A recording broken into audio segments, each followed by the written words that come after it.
How's it going, people? Jack here with another reaction. So today I'll be checking out the Ultimate Battlefield 2042 tier list by Marty Situpins. The last one was hella fun, and this time around we're jumping into the game that did not live up to most of our expectations. But I've gotta say that there are some redeeming qualities found in this, and especially when it comes to, of course, the tactics and certain characters. Personally, I will just have a certain list of characters and perhaps items as well that can be put at the S tier. I'll say Sundance, obviously. The squirrel suit is the most OP thing in the game. Undisputed. Irish, because you can play as Irish demo man for the memes. Dozer, because the shield, as I've explained in the previous video, the shield is a fave of mine. And of course you have the hovercraft, because again... It's as if when EA told them to take a lot of the fun away from Battlefield 4 and, of course, away from the actual things that they put in the trailer, one dude within the dev team was like, I'm gonna sneak one tiny little bit of thing in there and put on a hovercraft that can scale building. Sir or ma'am, whomever you are, wherever you are, I raise my glass to you. Anyways, guys, without further ado, let's jump into the video. Hello again. Welcome back. Gentlemen, today is the day. I have my tactics, I have my tier list, and I have you, my loyal subjects. Oh no. Much better. Today, I'll be ranking all of the interesting tactics Battlefield 2042 has to offer in a tier list. Some are really bad, some are really good, and just like this game, many are pretty scuffed. Oh my god. We'll start at the bottom, at F tier, and move all the way up to S tier. But, before we get into the list, you must be curious about my opinion on the game itself. Well, I think many of us would be in agreement. Yes, the game is broken. Yep. Yes, the game is unfinished. And yes, it probably should have been delayed. And so was Battlefield 4. An experienced bean beret such as yourself will not see this as a bad thing. In this chaos, you will see opportunity. Fuck. Yeah, I mean, in all fairness, we must also admit that Battlefield 4 came out as a mess. Battlefield 1 also kind of, but that one was surprisingly fun. But the point is, while the game is of course broken and that should never be the norm, you can still find some enjoyment in there. Things that can be exploited. And today, we will be doing exactly that. So, let us begin.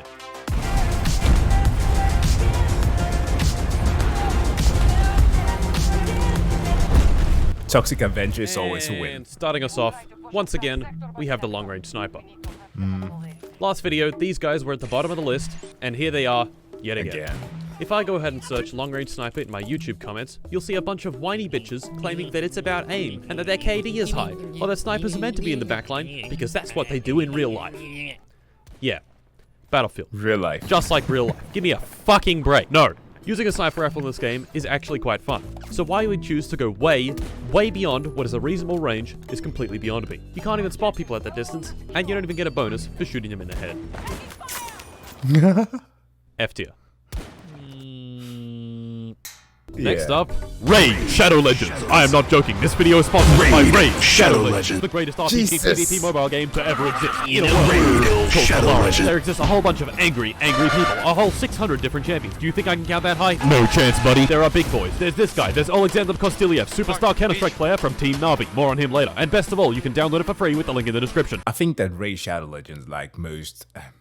Can we consider it as being a gacha game? Of course! But the appeal would of course be that of the heroes, but we all know that he's there for the waifus. What do I like most about this game? 1. Women. 2. Running into a dungeon and assaulting the local orcs. 3. Pilfering ancient places artifacts for 23 XP. And 4. PvP battles made to prove that I am better than you. I am raiding a dungeon. I am getting eaten by a massive dragon. This happens on a shockingly regular basis. Now gentlemen, the most exciting news ever for Raid Shadow Legends. A brand new boss. He's big. He's wild. It's the Hydra with 6 heads. He wants to enter your house. Head of Suffering. Head of Blight. Head of Torment. Head of Mischief. Head of Decay. And Head of Wrath. That's a lot of heads, but does it give... They straight up copied World of Warcraft. That's a Pandaria thing. Oh no. Anyways. Good head, only one way to find out. And gentlemen, do you like Counter-Strike? Well, guess what, idiots? There he is, the greatest Counter-Strike player of all time. Simple as a guy with a bow. You must act fast. After January 28, 2022, you can no longer require Navi Superstar Simple. Just click the link in the description, and I'll see you in game. Next up, Levolutions. Yeah. If So you're aware, boring. in Battlefield 4, there were several map-changing events that were really, really cool. Often they did actually make the map worse, but the fact that you as a player could make an impact on how the map is played is pretty awesome. Now all we get in this game is this shitty antenna tower. And the thing at the port. Incredible. How could they have done this? 7 maps by the time of release, at least when I started playing the game. I don't have it installed, so forget about it. But 7 maps.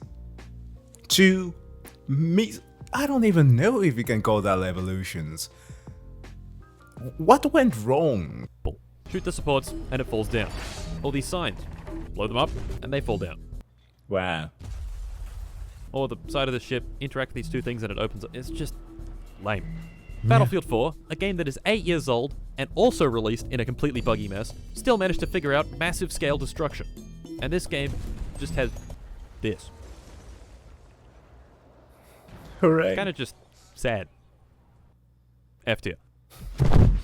For another item that's not just kind of sad, Yeah, but C5. really sad, we have C5 launching. No. Wow.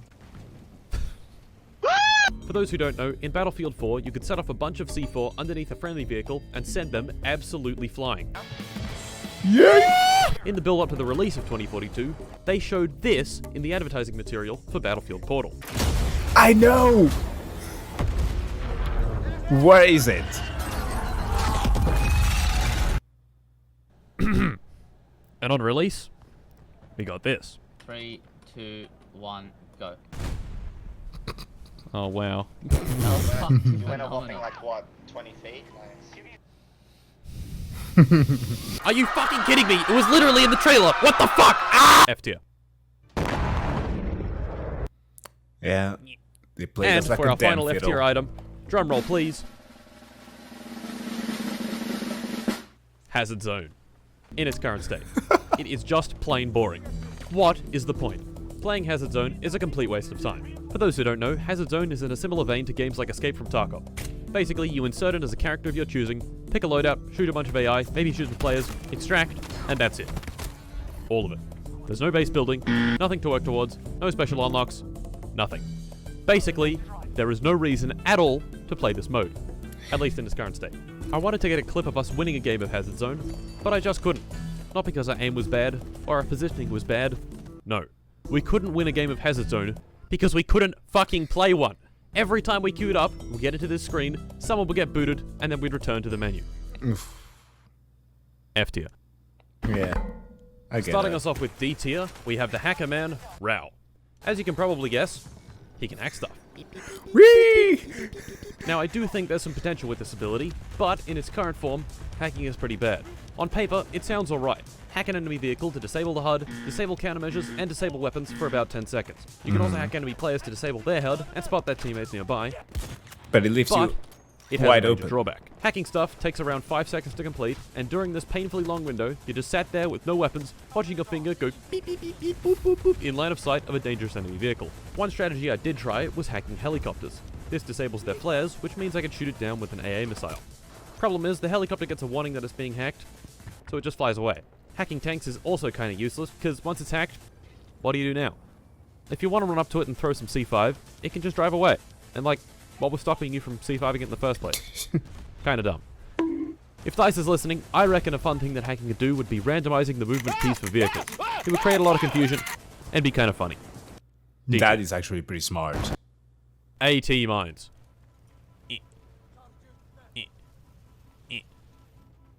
Boring. The most fun I had with AT mines was using them like C5 and throwing them literally on top of enemy vehicles. Have an AT mine! Yes! Yeah, sure, they're a little bit better than Battlefield 4's AT mines since you can throw them horizontally just a little bit. But come on. They're AT mines. D tier. Armor plates. Boring! Wow. Amazing. I can take one, no words. maybe 2 extra bullets. Very fun. I don't understand. Why does every FPS game have to be Warzone? In this clip, I place in a plate, a helicopter strafes me, and I survive on a sliver of health. Yeah, sure, it's probably pretty good, but like, I've never been in a situation where I thought to myself, damn, I really need to run armor plates right now. Yeah, sure, they're probably really good. They're just boring. You guys like low-level stuff. D tier. It also makes sense. Next up, a not boring, fun, but not particularly effective strategy. Rushing the enemy spawn in a VTOL as soon as the map starts. You probably only survive 10 seconds, but oh my god, the sheer volume of ants to shoot is a sight you really must see. As soon as the game starts, jump into a VTOL with some friends, look for the helicopters that drop all the infantry off, fly towards them, get a few kills, and then die. Pretty fun, but also dumb. D tier. So, you can use a rocket launcher to kill tanks. We all know Sure. that. But in this game, you can also just use a regular gun with armor-piercing rounds. That's right, these rounds allow you to slightly damage tanks and other vehicles directly with small arms fire. I managed to unlock it for the PKP machine gun, which can hold 100 AP rounds. What I did the level same do with you 3 do that? friends, and we ran around like idiots shooting tanks with our guns. I thought this strategy would be pretty good, since 4 people lasering a tank with AP rounds would surely do a lot of damage. But no. The damage was very disappointing, only doing about 1/5 of a tank's health after dumping 100 rounds into it. Interesting concept, but not that good. D tier. Starting us off the C tier, killing people with what? Dude. that wasn't D tier. backblast. Fun fact about rocket launchers, Oh, they yeah. shoot a rocket out of this end, and to propel it forwards, they shoot lots of hot gas out of this end. Just think about the fact that they were so mindful of including this within the game, but couldn't fix some of the other, clearly more important issues. As it turns out, this gas is very dangerous, and surprisingly, Battlefield 2042 models that in-game. So they bothered adding that little Anyway, we can use this knowledge to perform some pretty funny stuff. In this clip, I swooped down onto this roof with a guy on it, ran up next to him, spun around 180 degrees, and sent him away. Not effective, Nice. but very funny. C tier. Now, next up, the Specialist Pike. Now, initially, I thought she was really good, perhaps even overpowered. But it turns out she's not. She's got this pretty neat ability where you gain temporary wall hacks. Sounds powerful, and is powerful, but it has one glaring weakness. When you use it, you get spotted. And not just in a small range. No. Literally everyone on the enemy team can now see where you are on the minimap, and a convenient big-ass diamond is put above your head. Again, using the minimap. Why? I don't understand the design decision here. The wall hack isn't even that powerful. Off like 1 microsecond, and the enemy team can see what they're doing. Knowing this, if you ever see this at the bottom of your screen, look at the minimap to know exactly where the sneaky pike may be. C tier. Bot servers. Holy shit. These aren't particularly exciting, but they do make for very easy grinding. Remember how I said I unlocked the AP rounds with 3 fair. friends? Well, to do that normally, I'd need to kill over 200 people per person. That would take forever, so instead, you can just kill bots. Okay, that explains how we got it there. I was wondering the same thing. Now, bots are completely brain dead. The catch is that after 350 kills, they no longer count for anything. But 350 kills is just about all the attachments for any gun. I found the easiest way to kill bots was to fire up Kaleidoscope on Breakthrough. You cap the first 2 points, and then you need to cap the flag on the skyscraper. As it turns out, this is more or less impossible for your team's bots to do on their own, so you're free to go up there, run behind the elevator, and pro next to these pipes. I'm not sure why, but the enemy bots have no idea how to deal with you, and you're free to rack up as many kills as possible. In one game of doing this, I got all of these attachments. Pretty dumb, but you might as well take advantage of it. Effective. C tier. Next on our Hey. list, Dozer. This guy.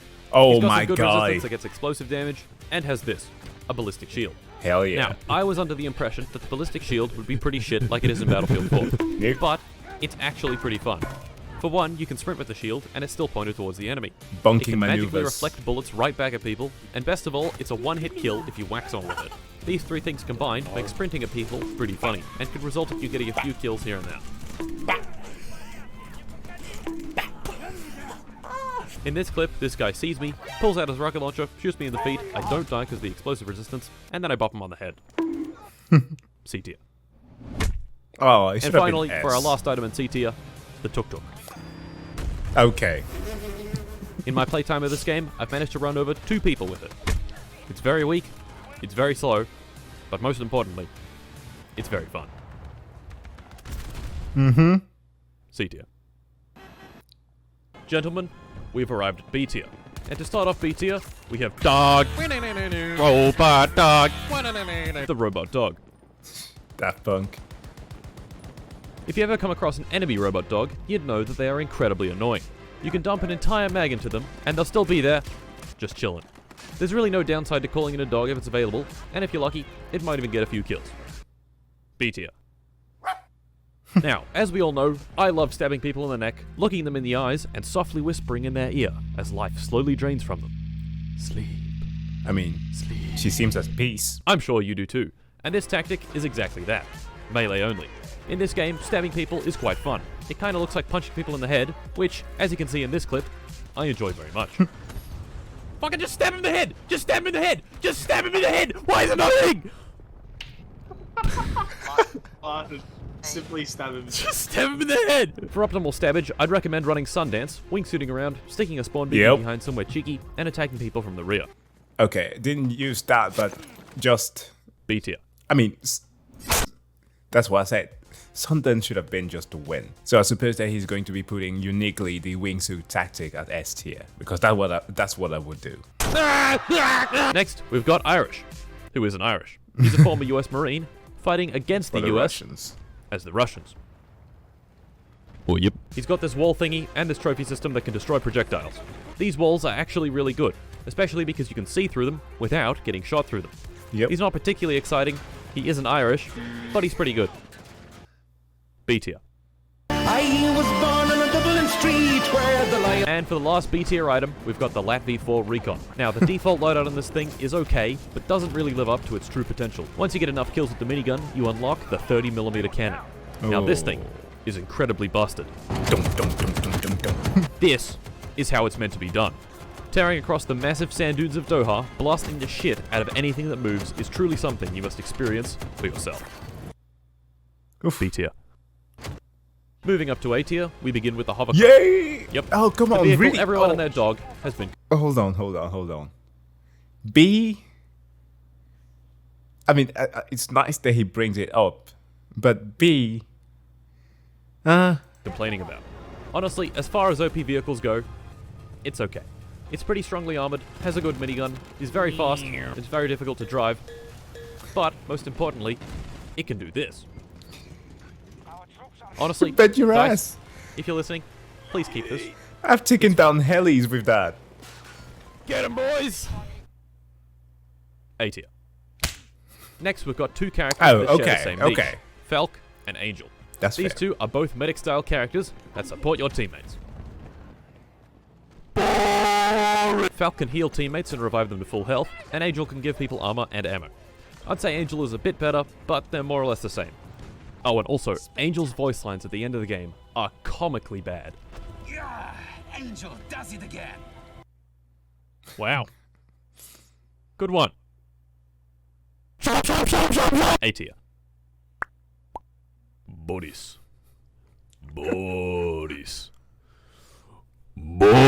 Next, we've got Boris. His whole thing is that he has a sentry gun. When placed down, it automatically spots enemies and shoots them. But this is not the best part. The best part about the sentry gun is that it gives you wall hacks. Once the sentry detects an enemy, it outlines them in a convenient angry red color. Unlike Pike's wall hack thing, it actually lasts for quite a while, and in the meantime, the sentry can also just shoot them by itself. Not only is this pretty powerful, but it's also quite fun. Why did it blow up? A tier. Next, combining tracking grenades with AA missiles. Okay. That's... For those who don't know, the character Sundance has this, the grenade belt. One of the grenades on this belt is this, the anti-armor grenade. These are meant to be used against tanks or other armored vehicles, but as anyone who's used these things for more than 2 minutes would tell you, they prefer to instead track helicopters like 4, 5, fucking 600 meters away. Why? There's a tank right there, helicopters up there. We can use this to our advantage. You see, the grenades are slow and almost never hit helicopters, but they do cause the incoming missile alert to be tripped. Anyone who knows what they're doing in an air vehicle knows that this instant incoming missile means it's an anti-armor grenade, and they won't flare since it's not going to hit, and that'll just waste their flares. Now here's where the mischief comes in. Throw the anti-armor, pull out your AA missile, and shoot at the helicopter immediately. There's nothing to tell the pilot about multiple incoming missiles, so more often than not, they won't flare, and the missile will hit. Whew. A tier. That's pretty smart. Next, this gun. The SVK. The SVK. I suspected DICE would nerf this gun into oblivion when the game first released, because it was that good. They definitely have nerfed it, but it is still very powerful. Basically, this gun is a DMR that can kill in 2 shots. All the other DMRs in this game kill in 3 or more, so 2-shot kill is pretty ridiculous. Not to mention, I went on this hardcore server one time where everyone had 60 HP and the gun was able to one-shot everyone. Just fucked. A tier. And finally, the vehicle calling system. Many times I've had this exact problem.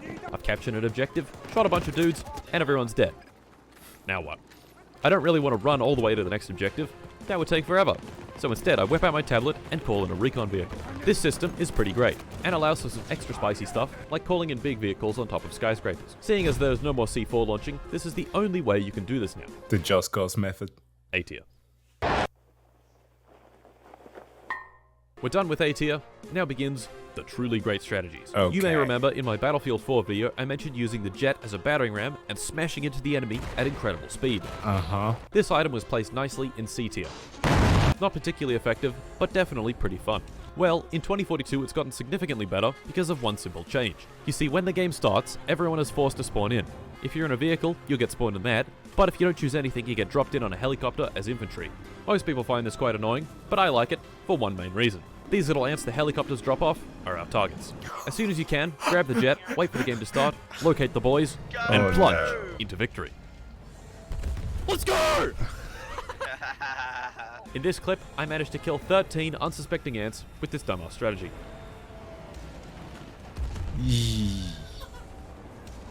That's brutal. S tier. Proximity sensors. I know what you might be thinking. Proximity sensors? Really? Yeah, Yes. You get But wall hacks. not for their advertised purpose. Proximity sensors are grenades that work by spotting enemies in a short radius. These were in BF4, but are so boring that I didn't even include them on the list at all. But in 2042, they are much, much better for one simple reason. If someone you spotted is killed, then you get the assist. Oh, This that means if you throw your too. proximity sensor in a densely packed area, say a flag on breakthrough, That's an easy way to level in actual games. Never thought of that. then everyone that it spots will be shown on the map, and once they die, are given to you as an assist. These bad boys will net you #1 squad and most kills and assists with some consistency. Also, I say actual games because bots don't count, at least not in my book. DICE recently nerfed proximity sensors quite a bit, which is unfortunate, but they're still pretty great. S tier. Now, for our first S tier character, we have McKay, the dude with the grappling hook. McKay is an expert at the hit game Above Us.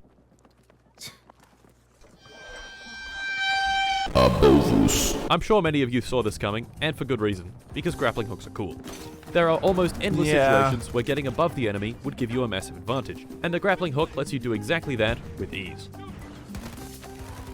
His passive ability is also pretty great, increased aim down sight movement speed. Here's the normal speed, and here's McKay. I can't tell you how many times this has saved me, simply because he's so goddamn quick. The only drawback of running McKay is that his voice lines are really obnoxious. Come on. This is too easy. Ooh, sorry. I mean, I am as shocked as you. Oh my god, just shut up! S tier. Come on. Casper. Now, I know what you might be thinking.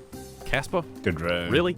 He's better than Boris and his sentry gun? The Yes. drone. But it's not immediately obvious why. Yeah. Casper has two signature abilities. A dude detection thingy on the bottom of your screen that tells you if dudes are nearby, and the drone. The first ability is honestly kinda crap, but the drone, oh boy. C5. Use Casper The intended only way. I would right say way of he's using probably it. about C tier at best, but the drone can be so much more. You see, this little drone can not only spot people, which is sorta useful, but it can also disable tanks and other vehicles with its EMP pulse thing. From experience, this is really, really annoying, but this would only put him in about B tier, maybe A tier. The most fucked thing about this drone is that it can carry C5. Enough C5 to destroy a tank instantly. Bah! And the best part is, you don't even need to trigger the C5 yourself. Big thing that I noticed from the previous clip and just now. They have these protect trucks, as you can see right here. Isn't that like unironically very close to the Riot Game logo? It's just me, or am I saying things? By ramming into the tank, it sets it off automatically and destroys the vehicle instantly. What the hell? This fucking stupid tactic easily makes Casper the best anti-tank specialist in the entire game. I mean, seriously, what can they do? It's such a small drone that tanks pretty much never see it coming, and even if they do, what are they going to do? Shoot it down? No. I honestly don't see this being in the game for very long, so use it while you can before DICE patches it out. S tier. For another anti-tank weapon, the NTW-50. Sundance. This gun is just plain sick. It fires this big-ass bullet that can one-hit people in the body at considerable range, Yeah. given they aren't wearing armor. Now, that's 50 what caliber armor's good for. cartridges. Stopping people from using this incredibly niche and difficult-to-use weapon from killing them. This gun, oh my. The But sounds. like, again, this is something that you unlock at level 60. So it's like, you gotta play the game quite a bit, which I never did. So yeah, never unlocked it. The weight. It's just so cool. As a gun, it's okay. If you ignore the slow bullet velocity, slow aimed out sight speed, slow walking speed while aimed out sight, very slow reload speed, okay. It's a bit of a pain in the ass to use, but oh man, hitting nasty shots with this thing is the most satisfying thing in the entire game. Wow! Not to mention that once you get 120 kills, you unlock the AP rounds. These are also pretty insane and can kill hovercraft and other light vehicles in only a few shots. Very fun gun. If you really want to go for gold, I'd recommend using the NTW-50 and the revolver. The revolver can one-shot people in the head, and the NTW can one-shot people everywhere else. S tier. Next, the final character. One you've probably been waiting for Sundance. the entire video. Sundance. AKA There we go. the Squirrel Woman. Holy shit, the wingsuit is incredible. Even if she had no other abilities, the wingsuit would easily put her in S tier. Yeah, the Not only is mobility it fun, alone. but it's the best way of sneaking around, traversing, and just playing the game in general. I can get from almost anywhere on the map to anywhere else given there are enough shipping containers. Let's say I want to get from here to the ship undiscarded. All I gotta do is wingsuit here, do a bunny hop here, gain some more speed for another bunny hop here, and bang! I'm on the ship. Not to mention she's also got the grenade belt, which we talked about earlier, scatter, which is pretty good against infantry, anti-armor, which is quite good against vehicles, and EMP, which is pretty similar to Rao's hack. So it's shit. Equipping spawn beacons as her is also incredibly powerful. S tier. Best character. Now, remember how Casper is the best thing to use against ground vehicles? At least for now. Well, this tactic is the best thing to use against air vehicles. At least for now. The SOFLAM. It basically turns your M5 recoilless into a lock-on that kills helicopters in one shot. Get yourself a friend who lasers helicopters and the occasional jet with a SOFLAM while you shoot at it with your rocket launcher. The rocket launcher is a one-hit against the scout helicopter and attack helicopters, and to top it off, flares will sometimes, as in like 50% of the time, just straight up not work. It is unbelievably powerful, and I don't see it staying in the game much longer. Yikes. S tier. Speaking of air vehicles, the best air vehicle in the game. Not the scout helicopter, not the attack helicopter, and not the jet. The VTOL. Good God, I love this thing. It's got high speed, 2 miniguns on the side, and this, the 50mm cannon. The VTOL can win in just about any fight against just about any opponent, with the exception of the AA Wildcat. The 50mm is so powerful, it's insane. Enemy helicopter? No problem. Enemy jet? Yeah, easy. Tank? Piece of cake. And not to mention, the 2 miniguns on the side are also incredibly pretty strong. OP. What a vehicle. Truly, a work of art. S tier. Switching gears a bit, the ground vehicles. Which do Hey. you think are the most powerful? I'll give you a hint. It's not these. It's not the MAV, not the hovercraft, not the Wildcat, not even the tank. I would argue that the best land vehicle in the entire game is the M5C Bolt. In this single game, I managed to get over 100 kills just by using it with the 30mm cannon. It's fast, easy to drive, can run away from almost anything, can drop down mines in front of tanks, has this frickin' rocket launcher that can track and kill helicopters. Oh, come on! Come on! Yes! It's got everything. I think these clips really speak for themselves. Yeah. Never got to use it though. S tier. That's pretty epic. Now, gentlemen, that's the list. But I'm not done yet. That's right, boys. It's now time to list this game's very, very large amount of bugs, from least fucked to most fucked. The bugs. There we go. So many bugs. My XP doesn't add up correctly. I've died, and now the camera's over here. All of my vehicle loadouts have been reset, and I've fucking set them up again. Intense rubber banding. Hitting the ground at high speed, and I'm totally fine. Unable to load persistence data. Fuck! Spawning right in front of people. What the fuck? Why am I spawned in front of them? I remember how it used to be like a skill thing to like open your chute at the right amount of time, so to lessen the fall damage. But this time around, it's like, nah, you don't even need to do that. Oh, unable to connect to EA servers. No loadout bug. Where are my loadouts? All I can use is the default M5. The boys have dropped in, everyone has jumped out, except for Kai. And away he goes. Tristan has lost all motor function. this invisible platform on Hourglass, smashing into buildings with a jet, phasing through the sand dunes. I am horizontally challenged. I am vertically challenged. Let's get out of this helicopter. My knife has shit hit Fucking red. just stab him in the head! My helicopter can't turn to the left. Let the bodies hit the floor. This guy won't die. I'm inside the oil rig. The game has started, but I'm stuck in the map view. What the fuck is going on here? Can't revive teammates if they're close to a wall. Tristan is level 69. Not a glitch, but very funny. Falling into the elevator shaft. Falling through the map, swimming here, and flying back into the map. Whoa! Getting yeeted into space. Tristan is driving a tuk-tuk and walking around at the same time. I have died, and now I can't respawn. Nick has gone completely invisible. Where'd he go? And finally, if I knife this ladder in the right spot, this happens. Oh! Hyperspeed. So fellas, that's it. Behind the scenes on the second channel here, another video here, new videos coming soon. Goodbye. Yeah, it's a broken mess, and EA got away with it once again. But man, I want to say as long as it's fun, but like the more I think about it, the more I really move away from that thought of like just enjoying a game for the sake of it being fun, despite it being broken. Especially when it costs so much. That's usually like the issue. The amount of fun that you get for the dollars you give. But anyways guys, thank you so much for checking out this video. As always, please do go and subscribe to Masters and Opens channel. And if you like this video, give the video a like and see you guys in the next one. Bye.